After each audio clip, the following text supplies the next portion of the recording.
Assalamualaikum warahmatullahi wabarakatuh. Bagaimana kabarnya anak-anak? Alhamdulillah, semoga baik-baik ya. Baik, sebelum kita mulai pembelajaran pada hari ini, mari kita berdoa terlebih dahulu ya, karena mari kita berdoa menurut agama dan kepercayaannya masing-masing. Berdoa mulai. Berdoa selesai. Amin. Sebelumnya, apa ada yang nggak masuk? Oke, masuk semua. Nah, sebelumnya, kalian tahu nggak apa ini? Apa? Penggaris, oke. Nah, biasanya kalian gunain penggaris ini buat apa?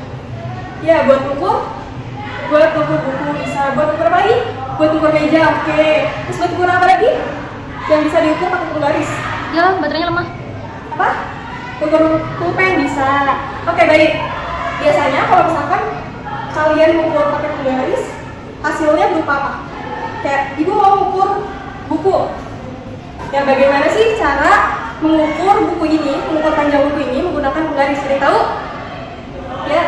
Ya, betul. Jadi mengukur buku menggunakan penggaris ini dipasin dulu ya, titik ujungnya ke angka 0, kemudian diluruskan. Nah, mendapatkan hasil kan? Nah, hasil ini pas ke angka 21. Nah, satuan dari penggaris ini apa sih? Ya, sentimeter, betul. Jadi satuan dari penggaris ini kan sentimeter. Nah, kalian kan udah tahu nih penggunaan penggaris. Terus kalian juga udah tahu satuan dari penggaris ini. Penggaris ini tuh disebut apa sih? Ya, betul. Penggaris ini adalah alat ukur panjang, betul. Nah, sesuai sama pembelajaran pada hari ini, kita akan membahas tentang pengukuran.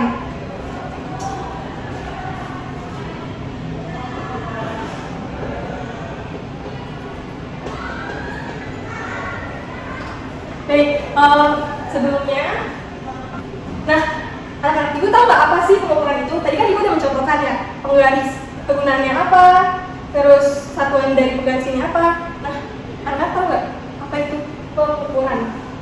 Ya, ada yang tahu apa itu pengukuran? Ada yang tahu? Ya, kamu?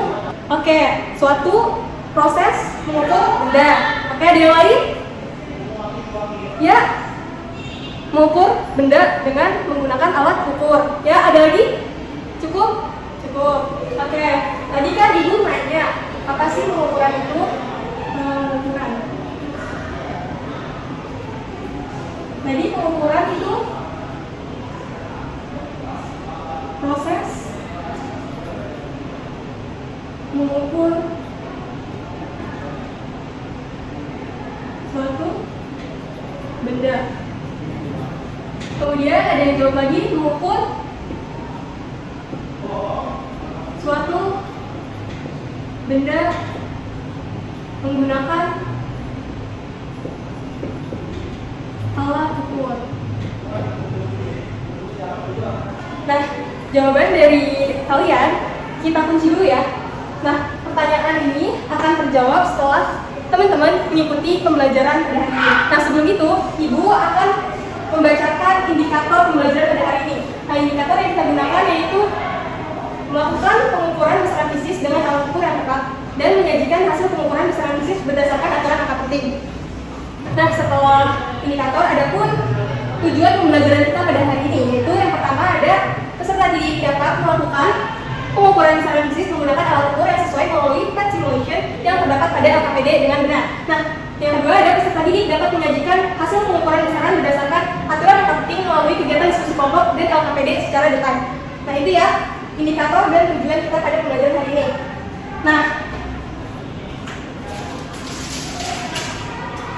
anak-anak ibu, kalian tahu nggak ini apa? Ya, kelereng, betul ya, ini namanya kelereng. Nah, kalau misalkan kita mau mengukur kelereng, mengukur diameter kelereng, gimana sih caranya? Kita bisa menggunakan apa sih untuk mengukur kelereng ini? Alat ukur yang tepat untuk mengukur diameter kelereng apa? Ada yang tahu? Ya, menggunakan apa? Mikrometer screw. Oke, ada lagi? Menggunakan apa? Jangka solong. Oke, ada lagi? Menggunakan apa? Penggaris. Oke, ada lagi? Sudah, oke. Kita tulis ya, tadi alat ukur yang tepat. Untuk mengukur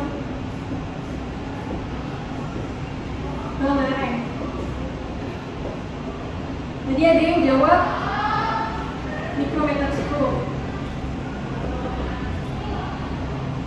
Ada yang jawab lagi jangka sorong.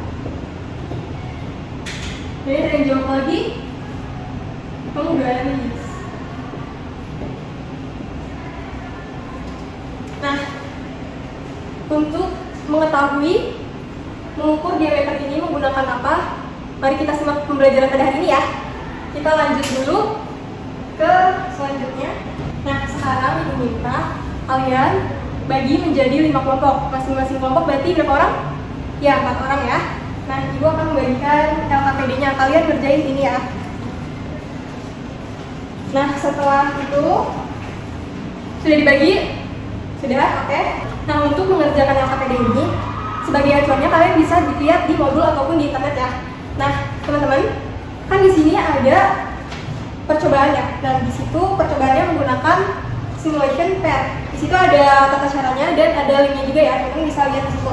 Nah, sebelum itu teman-teman bisa mendengarkan penjelasan Ibu terlebih dahulu, penjelasan tentang penggunaan jangka sorongnya. Nah, perhatikan teman-teman, di sini ada tata cara penggunaan jangka sorong. Nah, sebelum itu kalian harus tahu dulu nih bagian-bagian dari jangka sorong. Nah, bisa dilihat ya di PPT Ibu. Di sini ini namanya rahang dalam. Dan ini keduanya namanya rahang dalam. Dan di atas ini ada rahang luar. Nah, di sini ada skrup pengunci. Dan di sini ada pengubah. Di sini ada. Nah, di sini nih, ini ada namanya skala Nemius. Dan yang di sini ada namanya skala. Nah, di sini ada namanya skala utama. Sini ya. Ini namanya skala Nemius, ini namanya skala utama. Ini sama ini skala Nemius, ini skala utama. Oke? Paham? Oke. Nah, ini ada ekor. Nah, apa sih kegunaan dari ekor itu? Kegunaan dari ekor, kegunaan dari rahang dalam, kegunaan dari rahang luar. Untuk cara mengukur gimana sih mengukur sebuah benda? Nah, pertama kali yang harus kalian lakukan yaitu melakukan pengecekan terlebih dahulu. Pengecekan pastikan rahang ini, kedua rahang telah tertutup. Kemudian cek apakah skala sudah menunjukkan angka 0 pada sini ya, pada jangka sorong ini. Nah, pengecekan itu untuk biar supaya tidak ada kesalahan dalam pengukuran yang biasa disebut zero error. Nah, kemudian setelah dilakukan pengecekan sudah benar skalanya menunjukkan angka 0, kita melakukan pengendoran baut pengunci. Nah, ini nih pengendoran, dikendorin terus habis itu ditarik, digeser, ininya digeser. Kemudian hingga ininya cukup ya, benda yang mau dimasukkan itu cukup. Setelah digeser, letakkan benda yang ingin diukur. Kalian mau mengukur apa? Misal di situ di dalam LKPD suruh mengukur bola seperti kelereng gitu ya. Nah, bisa kalian tempelkan terlebih dahulu, kemudian paskan ininya, digeser, kemudian dikunci menggunakan kunci udah pas. Nah, kalian baca. Kalau udah pas, tinggal dibaca skala utamanya berapa, yang ini, dan skala Nemiusnya berapa. Gimana sih caranya supaya mengetahui hasil pengukurannya? Nah, itu bisa kalian lihat di modul ataupun di internet ya, teman-teman.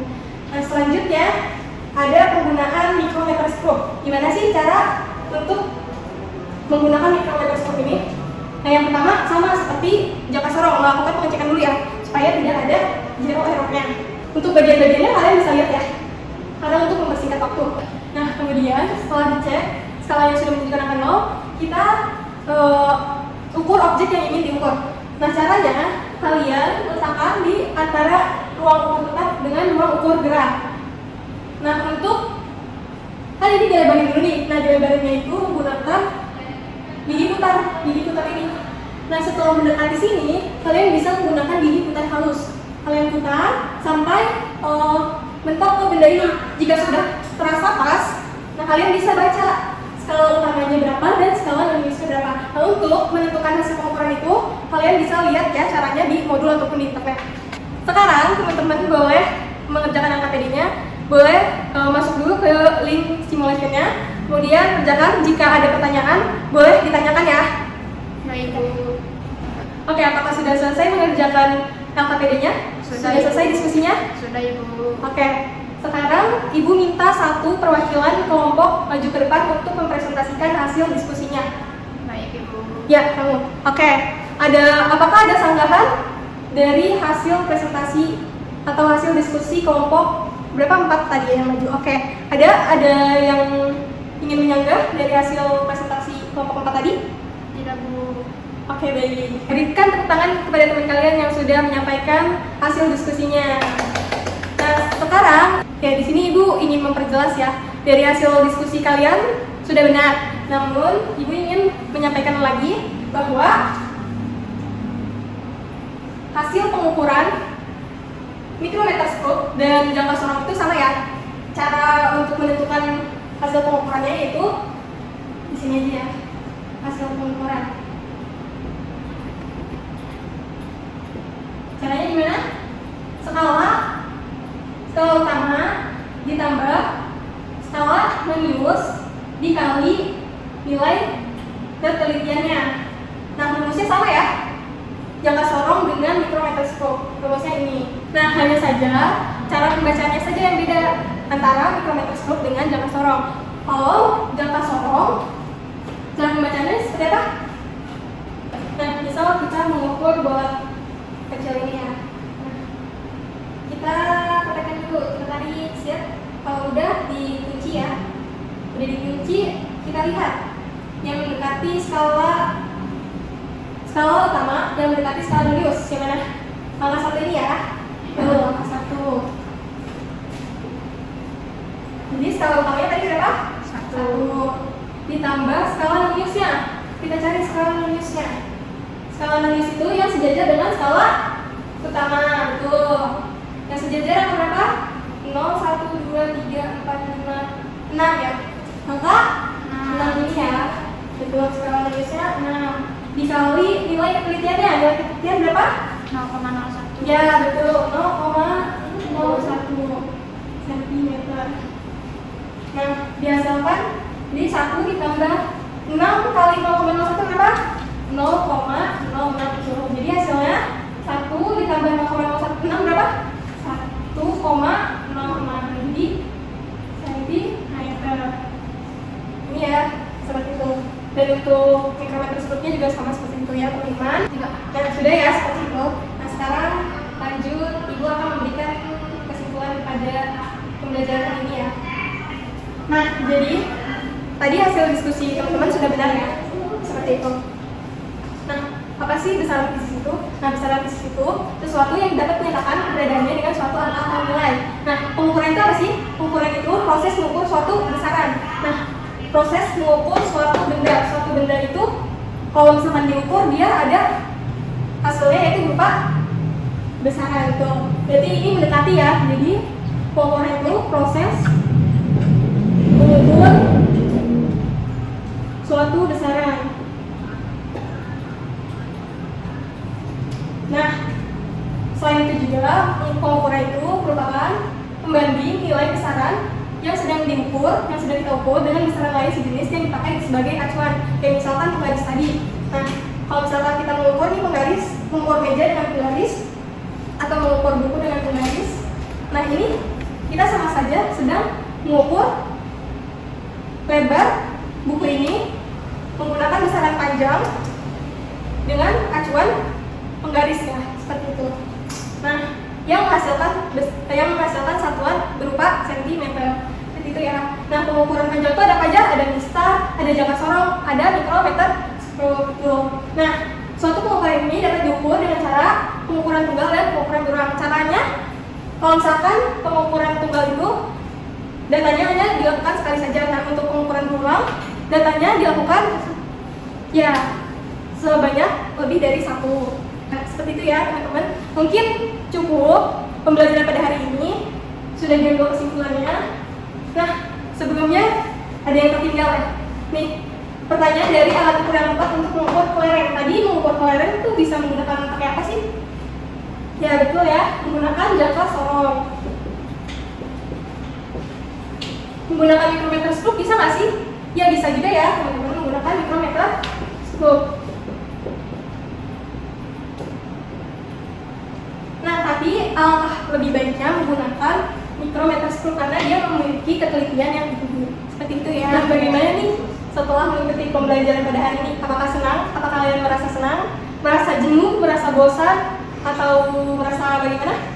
Ya, ada yang senang, ada yang masih jenuh ya. Baik, mungkin untuk pembelajaran selanjutnya akan dibuat menjadi lebih senang lagi, menjadi lebih kompleks ya, supaya pembelajarannya menjadi menyenangkan, lebih menyenangkan seperti itu ya. Mungkin dicukupkan pembelajaran pada hari ini. Sebelum itu, marilah kita berdoa terlebih dahulu. Berdoa dimulai. Ya, berdoa selesai.